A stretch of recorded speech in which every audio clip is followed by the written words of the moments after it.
Looking to elevate your COMLEX prep? Dive into RemedyOMM.com. Discover our comprehensive question bank, expert lectures, and personalized consultation services, all tailored for your success. Join the community of achievers. Visit RemedyOMM.com today and take the next step in your medical journey. Hello everybody, welcome back to Remedy OMM. Today, we will be going over one of the more difficult topics in osteopathic medicine, cranial. Now I know this isn't everybody's favorite topic, but we did our best to make this lecture as easy and simple as possible to maximize high yield points and teach you everything you need to know to do well on test questions.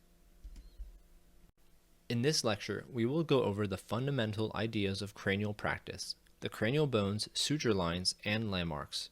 We will also review the movement patterns associated with the cranial bones.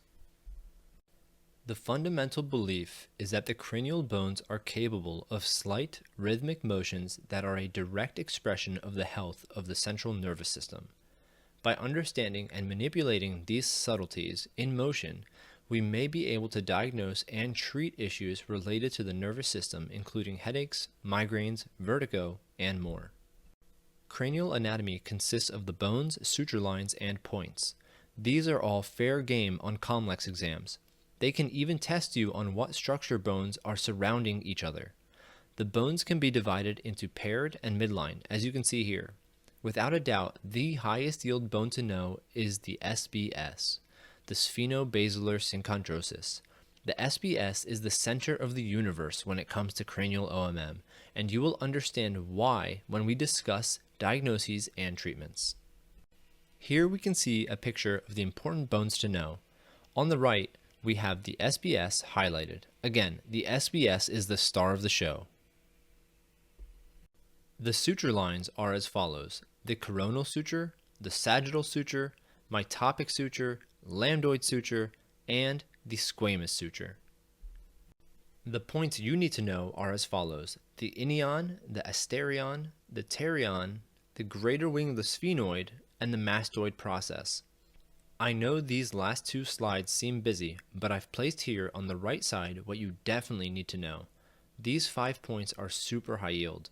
They represent the finger placements for the Volt hold technique, which we will get into more detail in the next lecture. Craniosacral motion is the pairing of sacral movement with the movements of the sphenoid and occipital bones, as well as the parietal bones. This, in turn, affects the movement of CSF in the spinal canal and cranium with our respiration. As we inhale, the sphenoid and occiput flex while the sacrum extends, pulling posteriorly and superiorly into what we call counternutation, around a transverse axis at S2. As the sphenoid and occiput extend, the parietal bones internally rotate, increasing the anterior to posterior distance. These phases of movement are called a cranial rhythmic impulse and happen between 10 to 14 cycles per minute normally. It's important to memorize this range as it is frequently tested. This slide will help us understand the flexion and extension phases in a little more detail. On the left, we see the occiput and sphenoid flex, closing the angle between them. At the same time, we see the paired bones in this visual, the parietal bones, externally rotate, kind of like gull wing doors on a car. This will decrease the anterior to posterior distance, and on the right, you can see the opposite happens in the extension phase. The angle between the sphenoid and occiput increases, and the paired bones internally rotate, increasing the anterior to posterior distance.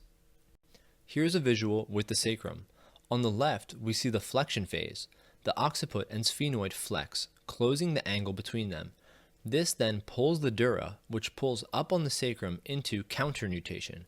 I always tell myself, up to the counter.